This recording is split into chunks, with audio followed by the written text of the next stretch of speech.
Muling dumalo si Lance Corporal Joseph Scott Pemberton sa kanyang pre-trial kaugnay sa kasong pagpatay kay Jeffrey Jennifer Laude. Mula sa Olongapo City, may ulat on the spot si Rida Reyes. Rida?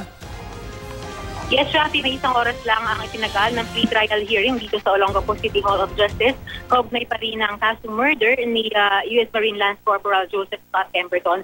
Dumalo kanina sa pagdinig ang akusadong si Pemberton at ang mga abogado niya, habang sa panig naman ng prosekusyon ay dumating ang pamilya Laude, kabilang na ang kanilang ina na si Aling Julita na galing pa sa Leyte.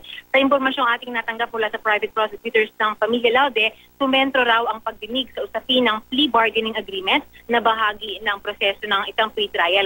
Pero paglilinaw ng prosekusyon, wala pa rin napagkasunduan o formal offer mula sa kampo ng depensa sa pamilya Laude. Ito raw ay kailangan pa nilang pag-usapan sa mga susunod na meeting bago formal na magsimula ang trial proper sa darating na March 23. At tinanong natin, Rafi, si Attorney Harry Roque, ang private prosecutor ng pamilya Laude, iginit niya na walang arregluhang magaganap.